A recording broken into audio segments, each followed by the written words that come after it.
Good evening, study partners. Tonight we are going to be learning the fifth and final chapter of Mishnah Sukkah.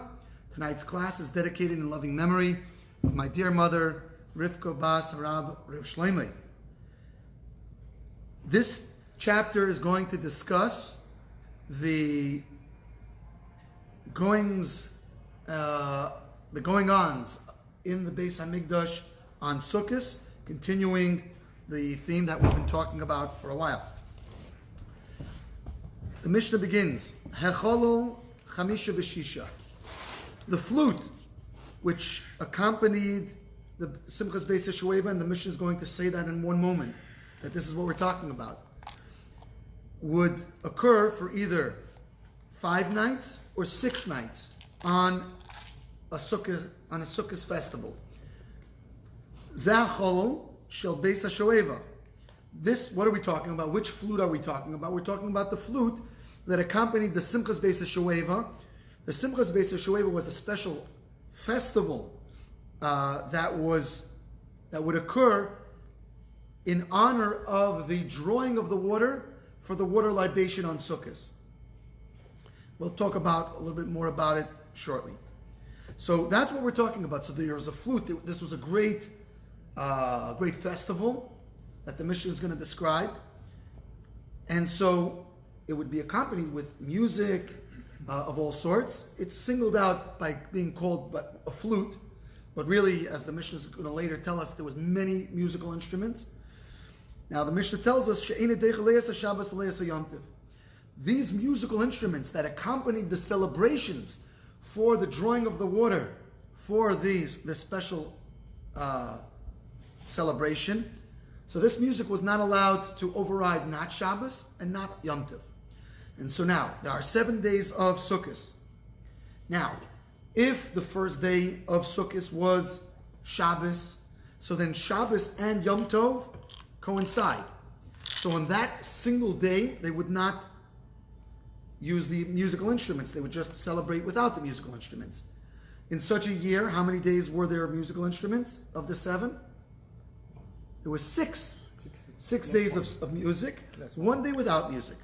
But if the first day was any other day other than Shabbos, so there would be no music not on Shabbos and not on the first day, which was Yom Tov, and not on a subsequent day, which was Shabbos. So that would leave it how many days of music? 5. Okay, so on today's lesson, you're going to have to keep cheshbon on a few places. Okay. So there was no music on Shabbos in the Beis Hamikdash? I didn't say that. Oh, okay. Just hold on. We're going to get to. Let me get to that. Our Levi, our resident Levi here, wants to know about the music on Shabbos. Give me one moment, and I will get to that. Amru, they said, Kol mi shelo simchas beis hashoeva lo yirah simcha miyamav. Whoever did not see the joy of simchas beis hashoeva did not see joy in their lifetime. Now, Reb Allen here asked a question. He wants to know, hold on one second, Rabbi. You just had a discussion that in some years there was 5 days, in some years there were 6 days.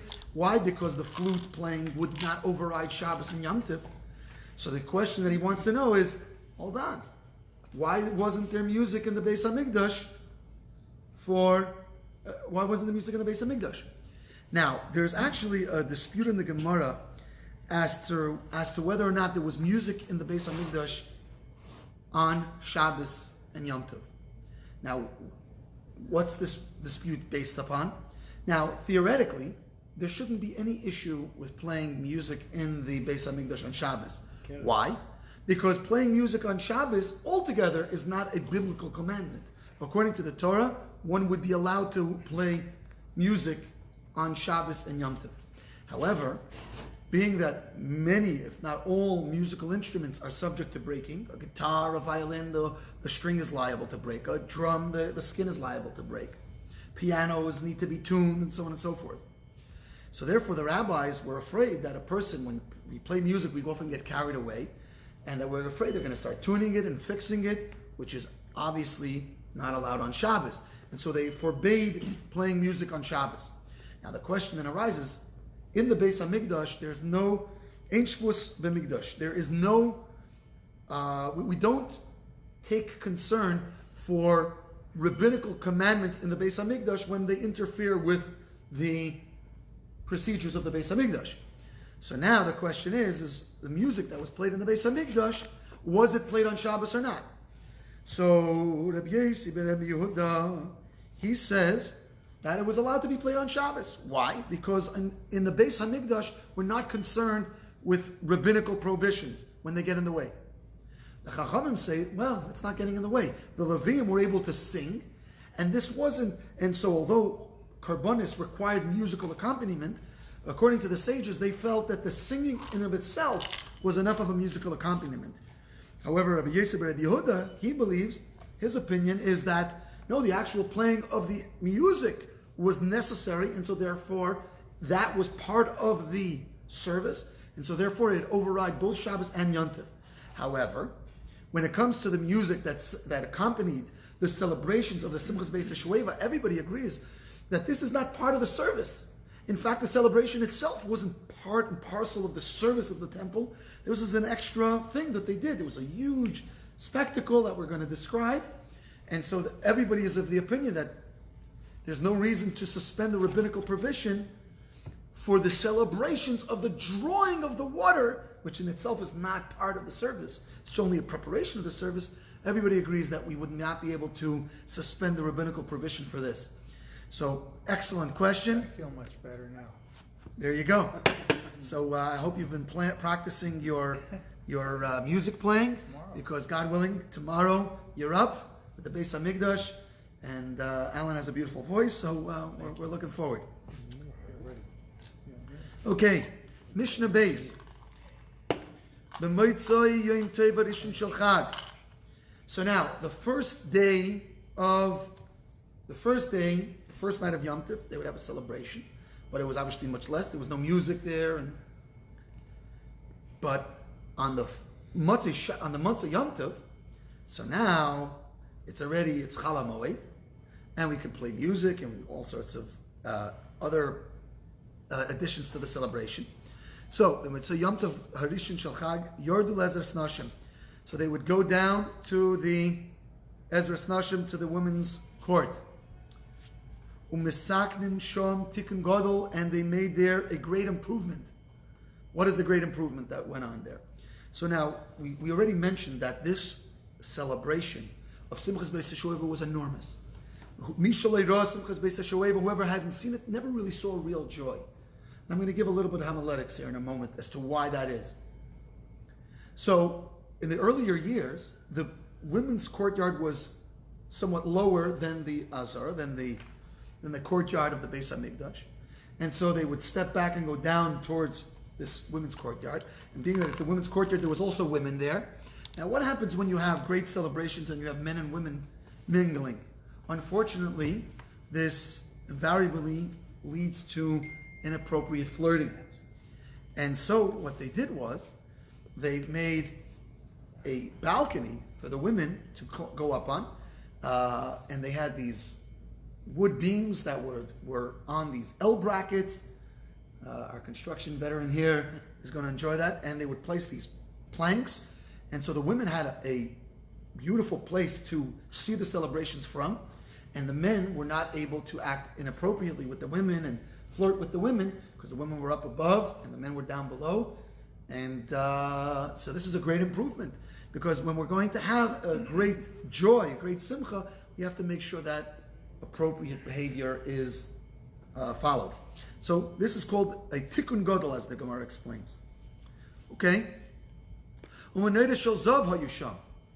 And there was great, I promised to give you homiletics as to why this was such a great celebration. Normally, in the Beis Hamikdash, there was nisach hayayin. There was wine libations. Only on Sukkot were there water libations. Wine, of course, is tasteful. It's tasty. Water, it's tasteless. When you need wine to get you happy, that means you're relying on the wine. You're relying on something to make you happy. But when you're able to be happy with just the tasteless aspects of life, you're just happy because you're supposed to be happy. That's the truest form of joy. And that actually is the way to be joyful, the most joyful. When you allow things and you require things, I should say, to make you happy, like wine or wealth or good things. So now, sometimes you'll be happy and sometimes you won't. But if you're a happy person for no reason, that's true joy, and that's a way to be truly happy. And that happiness runs much, much deeper than a happiness and a joy that is brought for a specific purpose. Because all these things come and go. Some days you'll have good wine, some days you'll have bad wine. Some days you'll have good tidings, and some days, unfortunately, you won't have such great tidings. If you're going to rely on external factors to make you happy, that's not real joy. Real joy is joy for no reason. And so when we're pouring water, this is symbolizing there's no reason here. There's nothing to it. And so that's why it's such a great simcha, much more than simcha, a joy that is for reason. Okay, let's go further. And they had these enormous candelabras, and there were 4 golden bowls on top of them. And there were, in each of these huge candelabras, there were at least 2 of them. There were 4, perhaps more than that. There were 4 ladders on each of these. And there were 4 strapping, budding Kohens, the young Kohanim. And they would choose ones who were big and strong and beautiful. And they were very, very powerful. And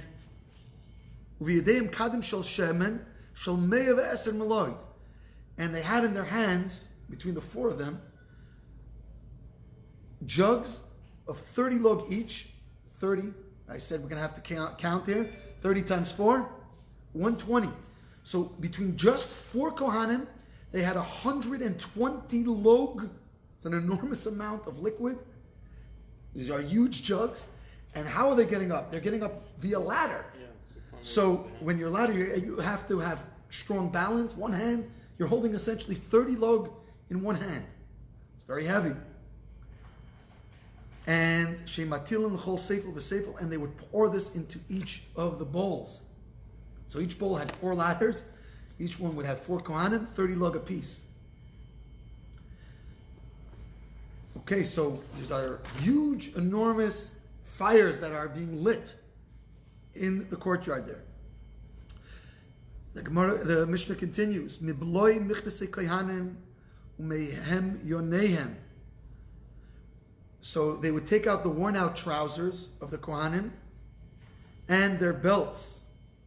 Hayumafki'in uvehen hayumadlikin, and they would twine these into wicks, and they would kindle these enormous lights.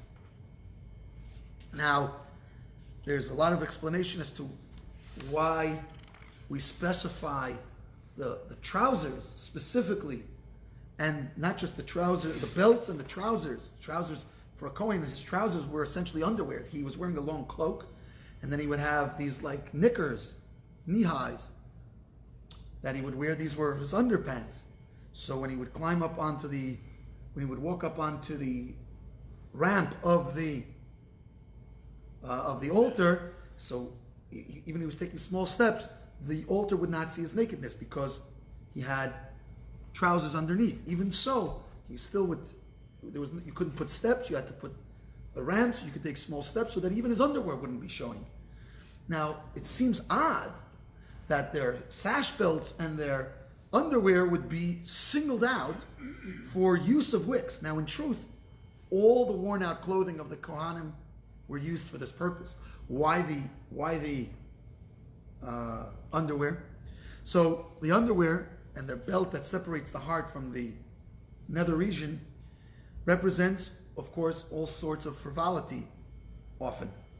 And much of sin is due to below the waist. There's no other better way to say it. What this represented is that now we're coming from Yom Kippur. We're coming from a time of atonement.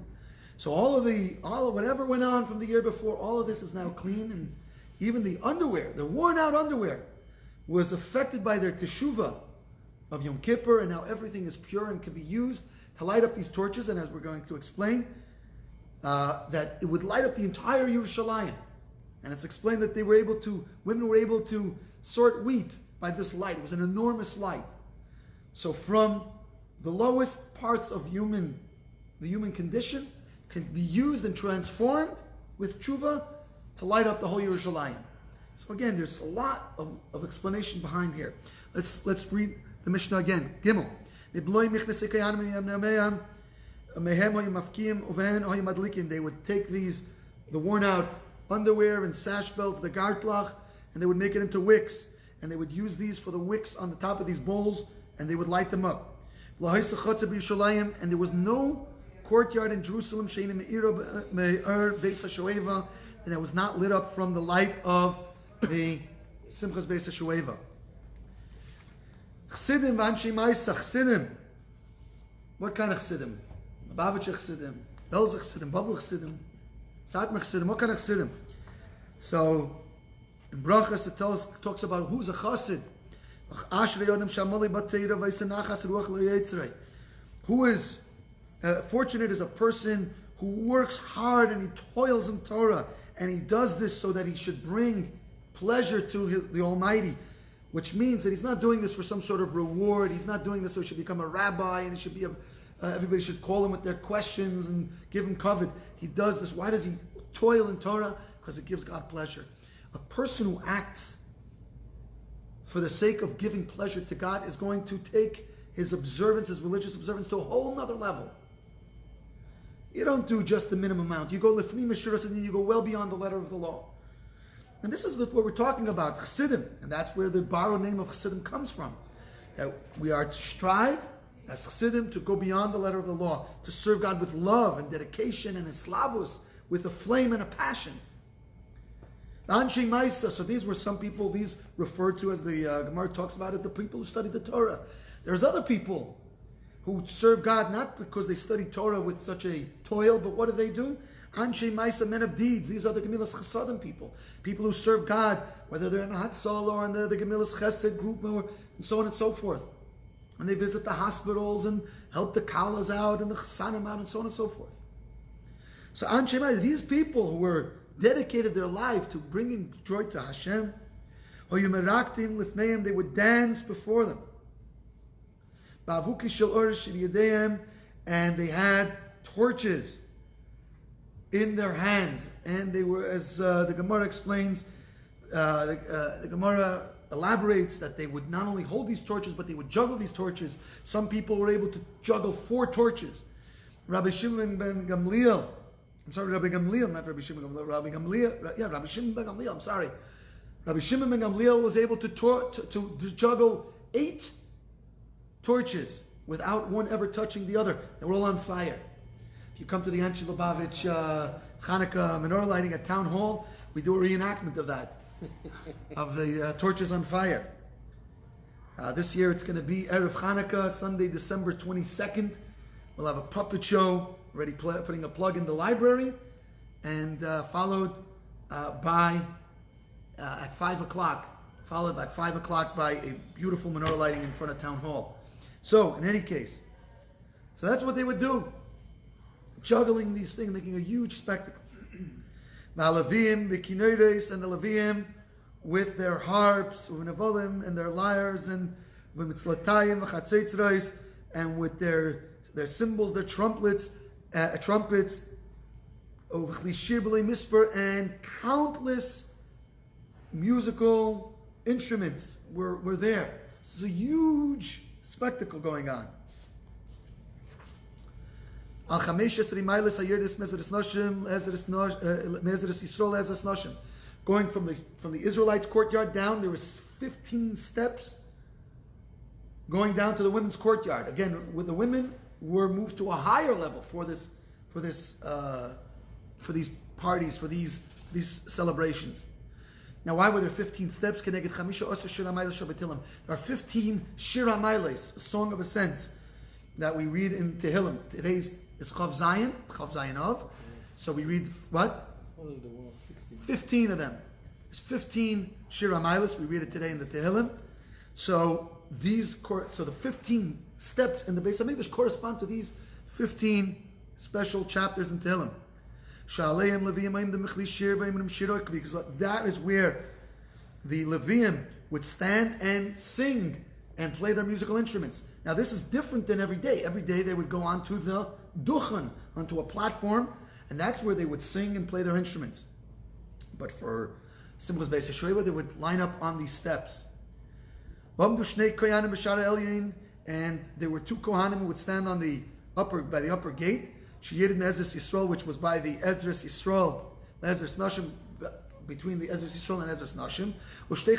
And they had two trumpets biyadayim in their hands. Kara HaGever, the crier, who was in charge of the music here. Is that like the conductor? Yeah, the conductor, thank you. That was the word I was looking for. Kara HaGever, the conductor would call out, Taku, v'heiriu, v'taku. They would sound a tekiah, a trua, and a tekiah again.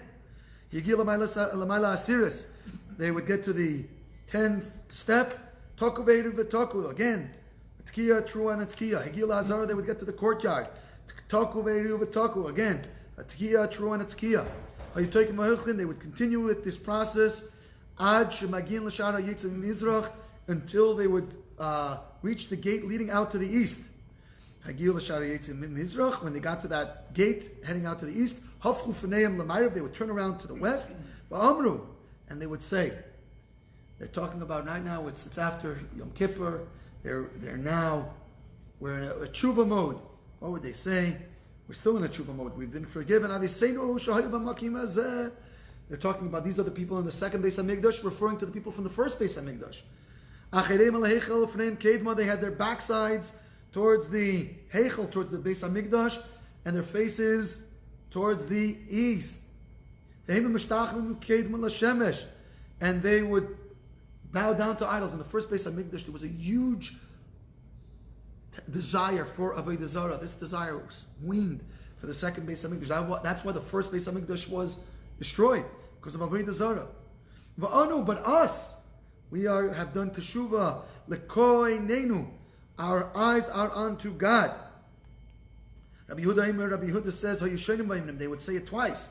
Onu lekoinenu. They would say, we are to God and our eyes are to God.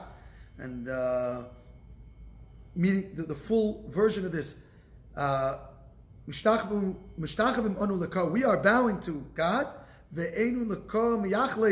and our eyes are looking forward to God. It's kind of like how we say it in Olim. This is the, we don't say it like this, but in any case, so that was the idea there. So they're saying that we have abandoned these idolatrous practices and we are dedicated, we are dedicated completely to HaKadosh Baruch Hu. Okay, we need to pick up the pace here. There's never less than 21 trumpet blasts in the Beis HaMikdash on any given day. And there are no more than 48. Okay, let's keep our an account here. On any regular day, it's a Tuesday. How many do you have? 21. There were 21 blasts, trumpet blasts in the Beis HaMikdash. When they would open the gates, 3. 9 for, you're counting, right? You're keeping count. 9 for the morning Tamid sacrifice. And another 9. So 8, 9, and 9 and 3, 21. When we had a Musaf, they would have another 9. How many is that? 30. Erev Shabbos, before Shabbos, they would add an additional 6. What were they for? Just like in Crown Heights, you have the sirens, and in Yerushalayim, you have the sirens. Other places have a siren. In Yerushalayim, they would have a trumpet blast, 3 of them. And that tells everybody, stop working, get ready. And 3 right before Shabbos to separate the holy from the mundane. Means now all malacha must stop. Now is Shabbos. Erev Shabbos Shabbasecha Chag. What about Erev Shabbos that was in the middle of Sukkot? They had 48. Shalish L'Fsichas Sharim, 3 for opening the gates. Shalish L'Shara Elyon, 3 for the top step, for the top gate. Shalish L'Shara Tachtin, 3 for the bottom gate. Shalish L'Milei Amayim, 3 for filling the water. Shalish Al Gabei Mizbeach, 3 for pouring it on the Mizbeach. Teisha L'Somet Shel Shachar, 9 for the morning Tamid. Teisha l'Samit shel bin Arbayim, 9 for the Tamid of the afternoon. Seisha l'Musafim, 9 for the Musaf sacrifices. Shalish l'Haftil esa'am min amlocha, 3 to stop the people from doing work. It's Friday again, we remind you. V'shalish l'Havdil bin Kiddush l'Chol comes out to 48. Now, Yom Tov Harishon Shel Chag, Mishnah Vav. On the first day of the festival. Let me give a little of a preface here. There were 70 bulls offered in the Beis HaMikdash for Sukkot. They started off, and these were representative of the 70 nations of the world. And they would go less and less. 70. So on the first day was 13. You ready for this? Second day was 12. Third day was 11. Fourth day was 10. Fifth day was 9. Sixth day was 8. Seventh day was 7. So 13 plus 12 is 25. 13 plus 12 is 25. 25 plus 11 is 36. 36 plus 10 is 46. 46 plus 9 is 55. 55 plus 8 is 63. 63 plus 7? 70. 70. Diminishing every day. Representative of the nations of the world. 70. Like on behalf of them? Yes, and in fact, so long as these were offered, it offered peace to all of the nations, but they weren't smart enough to not destroy the Beis HaMikdash, and that's when the world went to hell. Wow. This protected the nations of the world. There was a relative peace during the times of the Beis HaMikdash. Did the kings know about that? Apparently, some of them didn't, or didn't care. So now, Yom Tov Rishon Shel Chag HaYishleisha Asar Parim. There were 13 bulls. The Elim Shnayim, and there were 2 rams. Let's keep count of how many sacrifices. 13 plus 2. Besar Echad 1. 16. Nishtayr Sham Arba Asar Kvasim L'Shmeina Mishmaris. So now, let me explain to you something.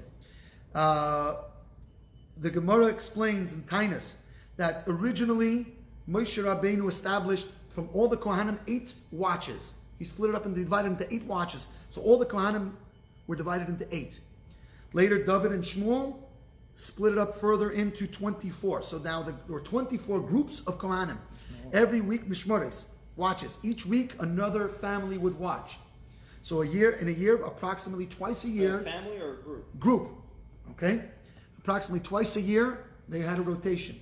So you had the night shift for Not night a shift. year? No. You had, for a week, you had one group. 1 week. 1 week to the next week. So now, you have 24 of these groups, and we have to divide up the sacrifices amongst all these groups.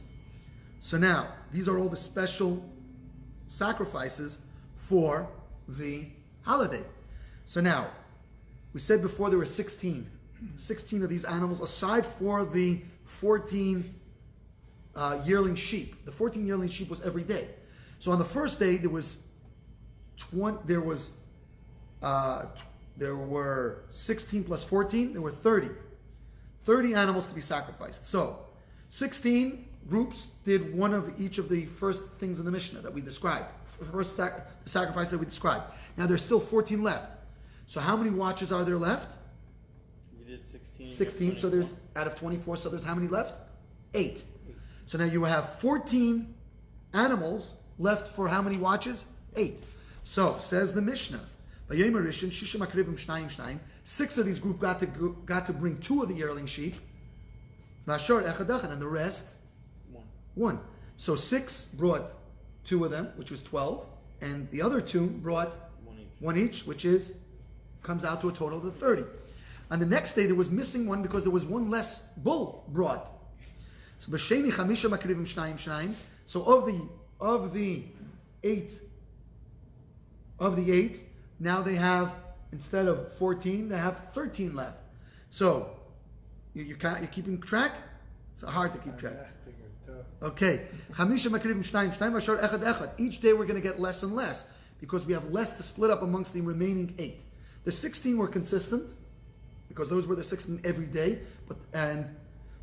but the 14 would change. Although there was 14 yearling sheep every day, but there was one lost on the first part because one of the bulls were less and less each day.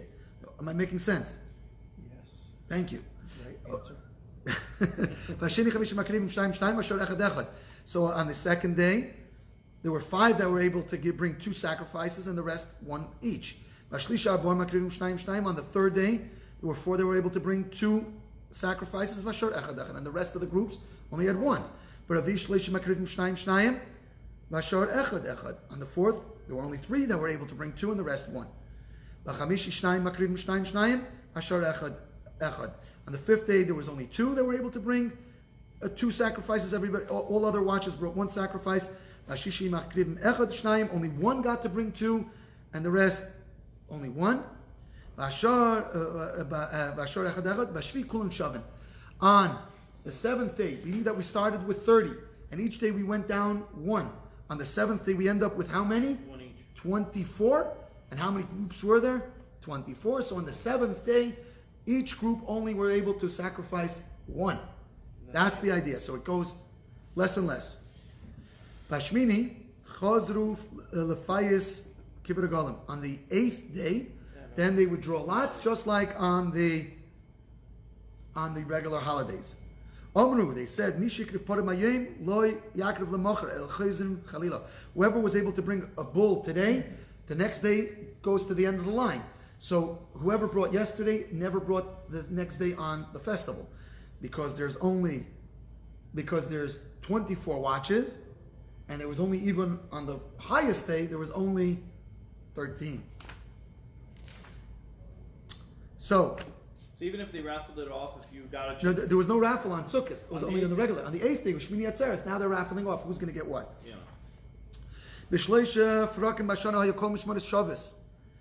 There were 3 times in the year that all of these watches were equal. Usually the watch who was there was certain they got to do the majority of almost everything. But 3 times of the year, everybody was equal. With all the festival offerings, as well as the division of the 12 showbread. I have a question. Yes. On the off days, the Kohanim go back to their own homes? Yes. Yeah, when they're not in service, they're not there. So they have like a special guy that would They was there. They had groups. They had watches. that would go call them to I'm sure there was a, like the military. I guess it was a similar schedule. So when was this? Matzeres Eimnim Loi on Shavuos they would say Hilach Matzah Hilach Chometz. On Shavuos we have not only do we have the matzahs, we have the cake offerings, the matzah offerings, but there's a public offering that is made of challah, that is made of leavened bread on Shavuos. This is called the Shtei HaLechem. Usually only individual sacrifices were leavened, were chametz. But on Shavuos, there was an offering called the Shtei HaLechem, the 2 breads. They were actually made of chametz. And so they would divide this amongst everybody. They say, Hilach matzah, here's the matzah, the usual, because usually public offerings were of matzah. So they would divide that amongst all the Kohanim. They would also give everybody a little piece of the Shtei HaLechem, of the chametz one.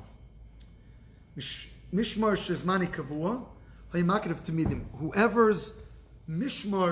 Whoever's watch was established in this week, they would bring all of the regular sacrifices. Makrivim timidim, they would bring the tamid sacrifices, the morning and the evening, nidarim, all the vow offerings, the davis, the donation offerings, ushar karbanis tzibur, and any other public sacrifice. And they would bring it, they would perform the entire rite, just like it was a non-holiday week. It's only the festival offerings that were divided amongst all the watches. Yom Tov HaSamach LaShabbos. Now what happens when there's a Yom Tov that's close to Shabbos? So if a Shabbos was, let's say, if Yom Tov was Friday or Sunday, so what that means is that you have to stick around. If it's a Friday, so the Kohanim for the next week have to come on Thursday. They have to come early. If it's on Sunday, they can't leave before. If the Yom Tov's on Monday, they can't leave before Monday. So there's 2 groups of Kohanim there. So then, in such case, so all of the watches, because everybody's coming for Yom Tov, all the watches would come for Yom Tov. All the Kohanim would come for Yom Tov. So now in such a case, all the groups would divide equally in the lechem haponim, in the showbread, not just the ones who were there for their official time. So this was another time in which everybody was equal in the distribution of the lechem haponim. If there was one day in between. So if Yom Tov was Thursday, or if Yom Tov was Monday, so there's a day in between.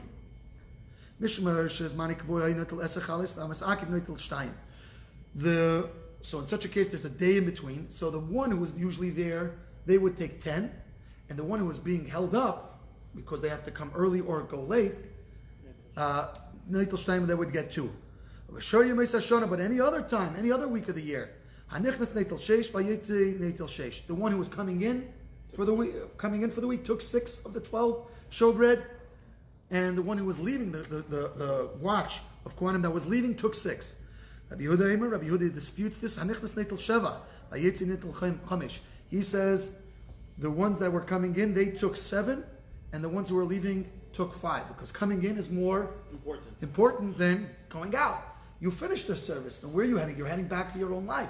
The ones who are coming in are going into holy service. They take precedence, and they get 7, and the other ones get 5. The ones who go in, they divide their portion of the lechem aponim of the holy showbread in the north. This is the area where the Kodesh Kodashim was offered. So this is a holy area. Why? Because they are going upwards. They are going into service of God. And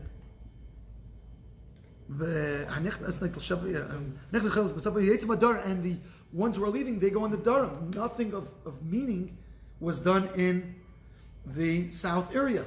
So they were in an inferior area. Why again? Because they were going towards, where were they heading towards? World. To the world. My father once told me it doesn't matter what level you're on, it matters which escalator you're on.